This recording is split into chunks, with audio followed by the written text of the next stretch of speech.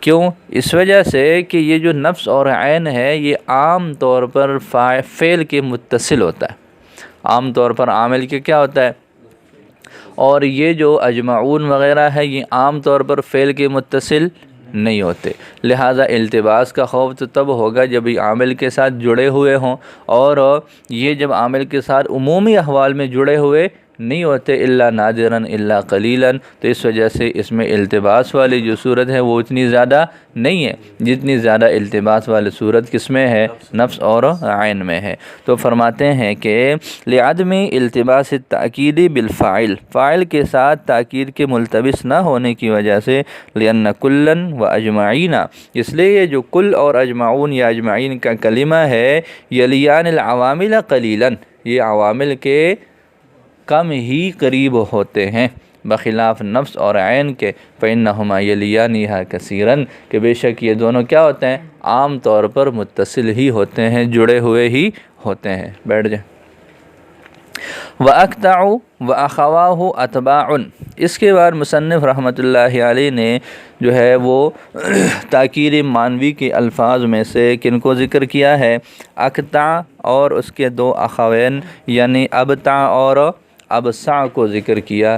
کل آپ لوگوں نے پڑھ لیا کہ جی یہ انفرادی طور پر ان کی کوئی حیثیت نہیں ہوتی، ایسے ہی ہے معنی آپ لوگوں نے پڑھ لیا کہ ان کا ذاتی معنی یا تو یہ ہے کہ بالکل لفظ محمل ہے، یا پھر ان کے اندر معنی تو ہے لیکن اس معنی کو اگر ہم تاکید والے معنی کے ساتھ جوڑے تو بالکل مناسبات خفیفہ ہے، کوئی واضح مناسبت بھی نہیں ہے، لہٰذا ان کا تاکید والے معنی کے اندر مستعمل ہونا یہ کیا ہے؟